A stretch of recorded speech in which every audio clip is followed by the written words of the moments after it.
इसरो ने श्रीहरिकोटा से Satish Dhawan space centre से चंद्रयान 3 को लॉन्च किया था और आज ये मिशन पूरा होने की दहलीज पर खड़ा है। पूरी दुनिया चंद्रयान 3 पर एकटक नजर लगाए बैठी है। आज ये चंद्रयान 3 भारत देश को सफलता की एक नई ऊंचाई पर ले जाएगा। लेकिन वो लोग जो इस मिशन के लिए लंबे समय से जी जान लगा रहे थे, जिन्होंने अपना परिवार और अपना कीमती समय, यहाँ तक कि अपना सुख चैन भी इस मिशन पर वार दिया, वो लोग कौन है? तो आइए आज आपको उनके बारे में बताते हैं। क्या आप जानते हैं चंद्रयान 3 मिशन पर लगभग 54 लोगों की टीम लगी है, जिसमें महिलाओं का काफी बड़ा योगदान है और इसमें इंजीनियर्स, वैज्ञानिक भी हैं, जो कि अलग अलग डिपार्टमेंट में महारथी हैं, जो मिलकर इस मिशन को आज उसके अंतिम पड़ाव पर लेकर आए हैं। चंद्रयान 2 मिशन में 2 महिला डायरेक्टर एम विनीता और मिशन डायरेक्टर ऋतु करिदेल श्रीवास्तव थे।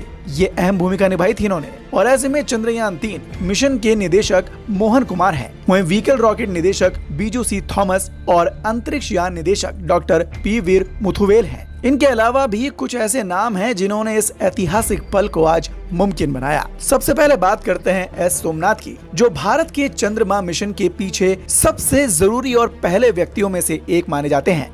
उन्होंने पिछले साल जनवरी में भारतीय अंतरिक्ष एजेंसी का नेतृत्व भी संभाला था। उन्होंने विक्रम साराभाई अंतरिक्ष केंद्र यानी कि VCCS और तरल प्रणोदन प्रणाली केंद्र इसरो के लिए रॉकेट टेक्नोलॉजी के विकास के प्राथमिक केंद्र के निदेशक के रूप में काम किया था। वो चंद्रयान 3 के साथ साथ आदित्य L1 से लेकर सूर्य और गगनयान यानी कि भारत का पहला मानव युक्त मिशन जैसे कई अहम मिशनों में प्रभारी रह चुके हैं।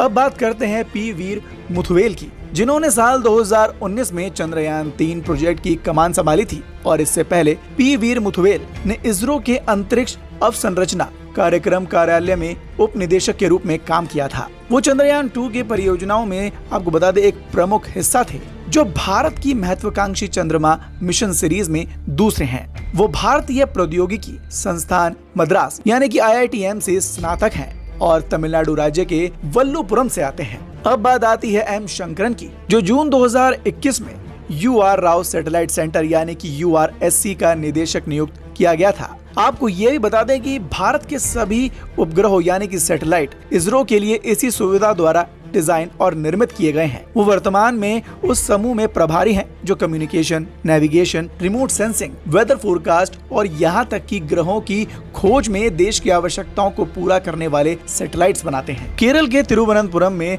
थुम्बा के पास विक्रम साराभाई अंतरिक्ष केंद्र यानी कि VSSC ने जियो सिंक्रोन सैटेलाइट लॉन्च व्हीकल यानी कि GSLV Mark 3 विकसित किया, जिसको बाद में लॉन्च व्हीकल Mark 3 नाम दिया गया। एस उन्नीकृष्णन नायर, जो VSSC के प्रभारी भी हैं और उनके कर्मचारी महत्वपूर्ण मिशन के लिए कई महत्वपूर्ण कार्यों में प्रभारी भी रहे हैं। अब नाम आता है A राजराजन का। यह है एक प्रसिद्ध वैज्ञानिक जो श्रीहरिकोटा के मुख्य अंतरिक्ष बंदरगाह सतीश धवन अंतरिक्ष केंद्र यानी कि SHAR, SDSC, SHAR के निदेशक के रूप में कार्यरत हैं। वो लैब के अध्यक्ष भी हैं जो लॉन्च के लिए हरी झंडी देता है। उन्होंने ये सुनिश्चित किया कि गगनयान और SSLV सहित इसरो की बढ़ती लॉन्च मांगों के लिए मजबूत मोटर्स और लॉन्च इंफ्रास्ट्रक्चर मौजूद है या नहीं। इन सब के अलावा चंद्रयान 3 टीम में निदेशक मोहन कुमार, जो प्रोजेक्ट के परिचालन घटकों के प्रभारी हैं, और साथ ही वाहन निदेशक बीजू सी थॉमस शामिल है।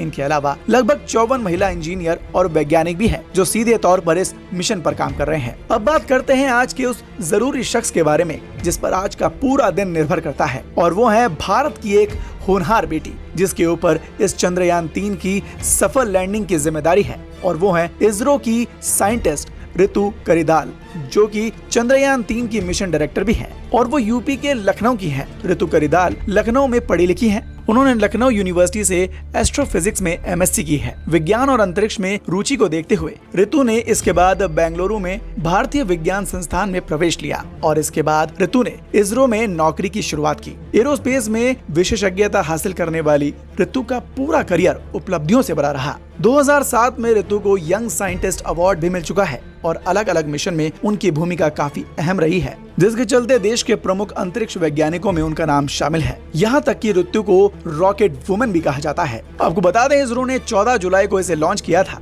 23 अगस्त 2023 यानी कि आज लगभग 6:04 पर चंद्रयान 3 चांद पर उतरेगा। पूरा देश सुरक्षित लैंडिंग की उम्मीद कर रहा है। क्या लगता है, ये मिशन सफल होगा? क्या भारत का तिरंगा अंतरिक्ष में और चांद पर लहराएगा? अपनी राय कमेंट कर जरूर बताएं। Bureau report, the Bharat now.